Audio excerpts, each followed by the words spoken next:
Hello, everyone. Thank you for coming and thank you for listening. This is the panel discussion number 2 on technology and audience development. For the topic, we're going to be discussing expanding the Afroverse, technology's role in finding audiences and delivering crossover appeal for genre films. I want to thank the previous moderator and the discussion panel who were able to sort of give a history of Afrofuturism.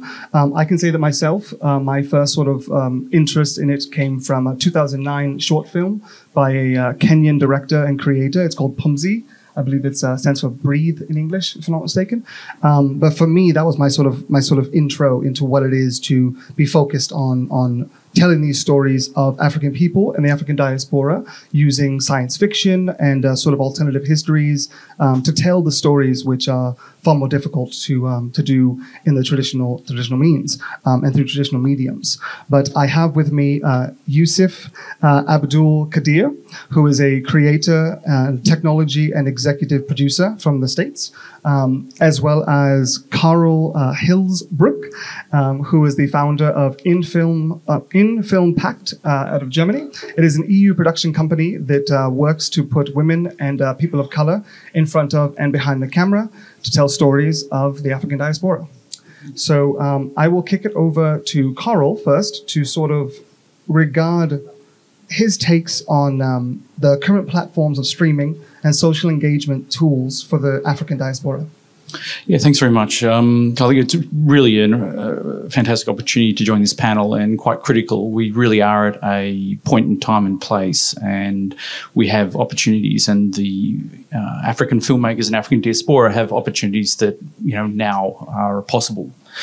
When we look at what's happening with regard to streamers, platforms, and the communities that are developing around them, there is a very exciting opportunity to be able to look at the data that sits behind all that and to be able to reach, find, and start communicating with audiences that would typically not have been found.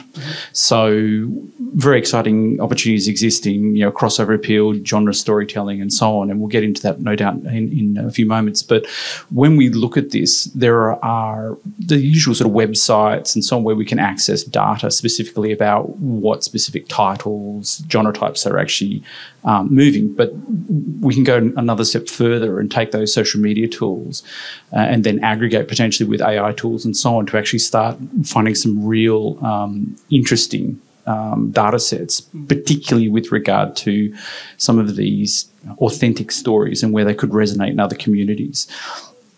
I think up until now, one of the challenges we've had is finding these people. Before, it was all about advertising and essentially trying to create some sort of inbound marketing campaign to appreciate. The reality is now, just by social media behavior and these analytics and data sets are available to us, we can now actually take these authentic stories that are deeply rooted in African cultural languages and custom and so on, and be able to find those audiences. Not simply by just producing the content, but actually being proactive and being able to find these other audiences where they are. Absolutely. I mean, we spoke previously about how it's important to be actively searching for them rather than passively letting the AI sort of do its tools, but rather discovering not only new technologies for how to find them, but also being front-facing in terms of objectives to actually reach them. Now, I know that, Yusuf, you said you worked in radio at some point. Do you feel as though there's any crossover in terms of...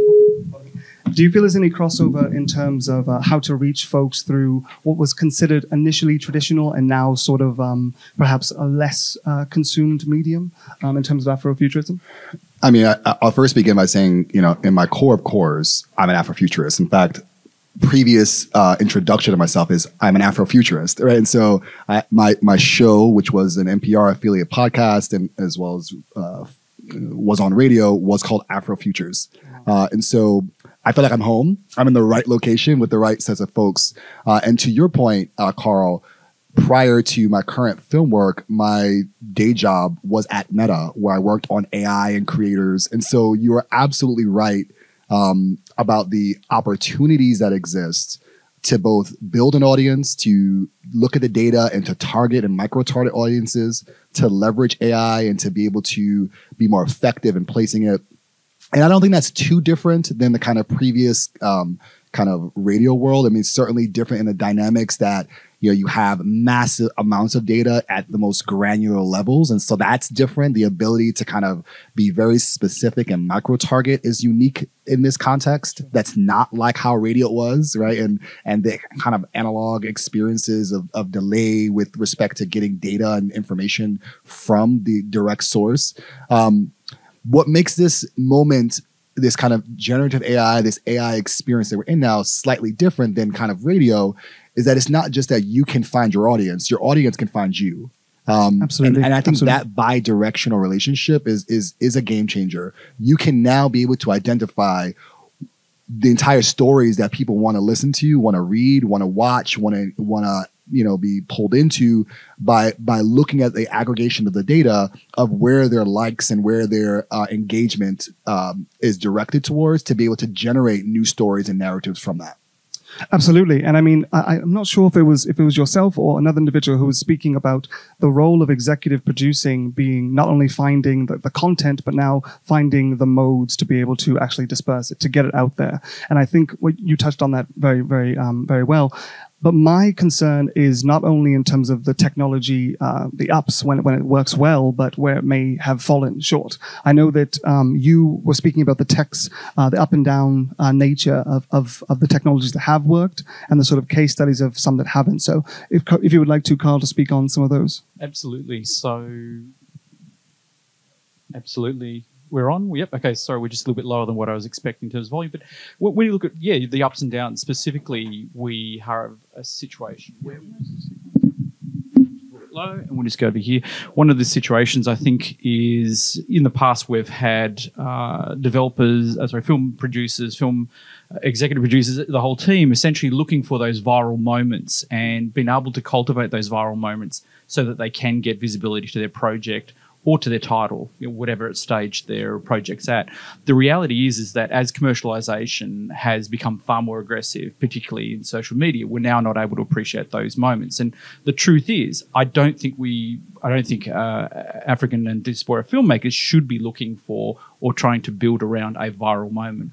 I think it's about building a house brick by brick, and that's done by being easily found by your target audiences, and then reaching your target audiences in a more organic manner. That creates a more sustained development of the community around your film, web series, game, whatever it is that you're producing, that is then more sustainable. So I think it's a case of, particularly when we look at the shortcomings of being able to appreciate and find those audiences, let's talk about building the house brick by brick rather than looking for the viral moment. Absolutely. So foundationally, effectively, absolutely. And as far as crossover appeal is associated specifically for African diaspora and sort of content of people of color in the European sense, I know that, again, the previous moderator spoke a bit about co-production, but does your company, do they work specifically with attracting more co-pro or just connecting through co-production incentives? Yeah, really good question. So I really do put my feet in both camps, I suppose. But look, if it was you living in a perfect world, I'd prefer just co-production, because I think that's where two producers and two teams meet on equal footing, and that's more interesting to me. As we move forward and we see such growth in Africa and diaspora for films and titles, content and games coming forward, I think some of these natural challenges will disappear. But the progress is there. One thing I did want to touch on, just on the previous point, is particularly when you're leveraging various AI tools and so on out in the background, look for tools that are developed off the back of of licensed or copyright content. It's a bit of a moving feast right now, and while we're waiting for certain, judgments, cases and so on to occur, the safe place is to follow platforms and tools that will be based off the back of copyrighted content rather than the alternatives in the marketplace. Now, that comment may amount to nothing, but for the time being, it's not a bad way to go if you're not sure what to do. Thanks for letting me inject that one. No, not what.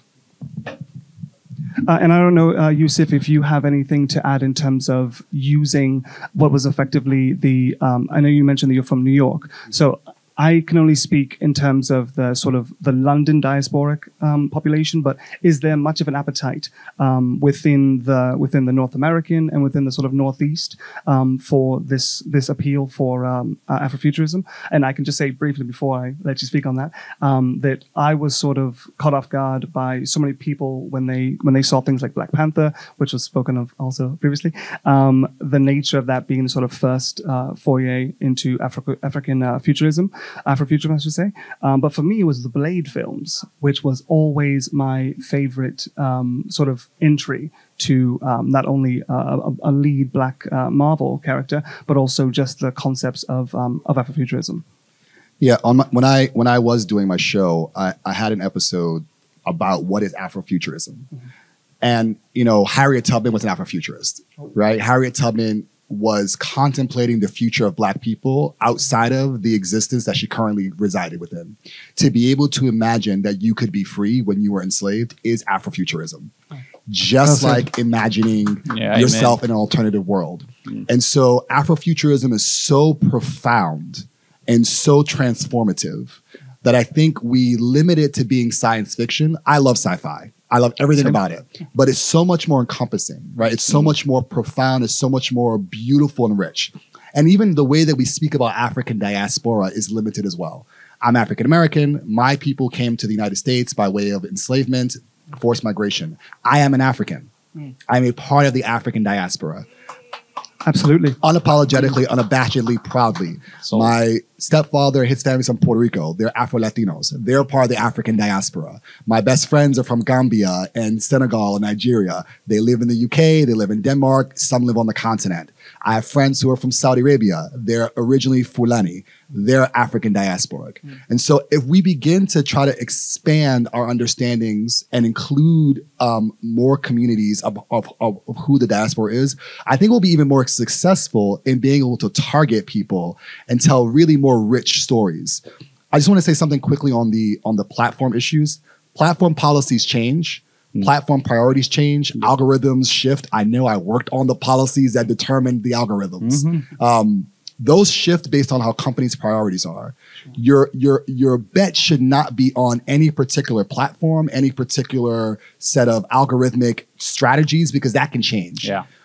Do what Issa Rae did. Build a community, build a following, generate beautiful, amazing content, get a show on HBO, right? And so, I mean, it doesn't always work just like that, but that's the goal. That's the goal. Okay, super.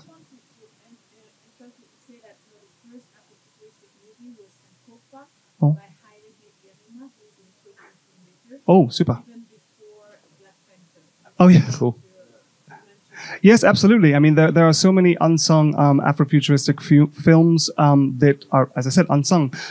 Thank you so much for this one from Ethiopia. Absolutely, and thank you again for your comments. I should say that my father is Puerto Rican, and then my mother comes from Cape Verde. So I am also the diasporic, outcome in many regards. So I absolutely want to say I appreciate that.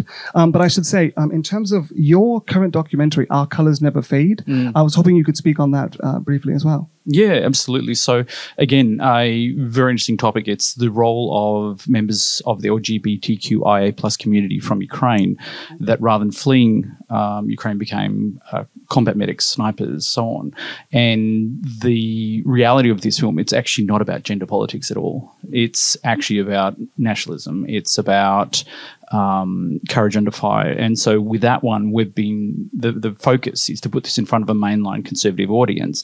And so we've been putting that through the lens of the things that, of why these people made these choices, what will resonate between them and our target audience, which is a mainline conservative audience. So looking at it and finding the connection between the audience, and two, our protagonists or our storytellers is key. Is entirely key. And genre storytelling, using crossover is a very powerful tool. And again, another tool available to African filmmakers and diasporic filmmakers as well. Absolutely. I mean, in terms of telling stories which are almost impossible to be heard through traditional narratives. So exactly. That's absolutely wonderful. And I also wanted to sort of just wrap up on Afrofuturism to say that I find that there's too much of a pigeonholing to it being sci-fi. You mentioned that it's more than just that, and I totally agree. For me, I'm more interested in the sort of fantastical aspects, the realism of it. The futuristic aspects, but also the fantasy aspects of it. One reference that I liked was Sinners, the recent smash film by Ryan Coogler. And for me personally, that did a perfect blending of African culture, as well as to tell the stories of African Americans and to embody the diasporic, what it's been, even in that one shot, that dance scene for anyone who's seen it. And I also find that that's through visual medium. You know, Black Panther was done by Ruth E. Carter, I believe. She won an Oscar for that, actually. And she was also the costumer for Sinners. So I'm wondering if either of you have any input on sort of the visual aspect on how to tell a story through a purely aesthetic means, and if you have a sort of case study that you can speak on. I mean, I'm newer in this space. In the last year and a half is when I began executive producing, and now, given that I've left my kind of day job, I'm now writing, right? And so I don't have case studies of sets or stories that I've been a part of that have embodied that. But I do think Ruth has done amazing work, both in Black Panther and in Sinners. Two amazing movies, two different movies, but two movies that I guess have Michael Jordan and Ryan Coogler in some kind of capacity. They tend to do that, yeah. It's a combination. For sure. But the visuals are very, like, we as Afro-diasporic peoples are visual people. We are a spiritual people. We are a cultural people. Our images, the stories, the ability to kind of engage people with the breadth of what we bring is embodied in the dance, is embodied in the clothing, is embodied in our essence. And we just have a different swag. No offense. We just have a culture, tradition. Bring it on, baby. Swag, Bring it on. So the way that but our essence is itself a blessing, and it's something that enables us to be able to be magnetic. And so I think that moment that you referenced in the film was as powerful as it was. I mean, I literally was brought to tears because we can feel every part of who we were. The pain through it, but also the aspiration of hope despite the pain. And that, again, is Afrofuturism. Yeah. Absolutely. That's it. Yeah. Look, to add to that, I mean, it's really important to really stick to those cultures and traditions and not to generalize. Stay away from looking and trying to make this a universal appeal, but have this deeply rooted. Like, this is what the audience wants. This is an opportunity.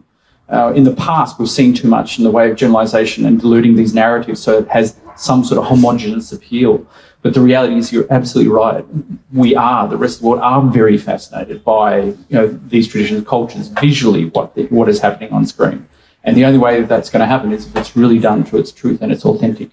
Yes. And that is what we're starting to see emerge. Absolutely. And I have to say, with that scene and with other films and that have been able to properly sort of highlight this and embody this, we are seeing more mainstream appeal for people not only telling those stories, but doing so in an authentic lens, as you mentioned. And I think that through work like your company, Infilmpact, and through other works that you guys are engaging in, whether it be co-pros or directly African in African-made film, that's how we are able to further tell the story and further push Afrofuturism through technology and otherwise through the Afroverse. Thank you guys for your time. Oh, thank you. Thank you.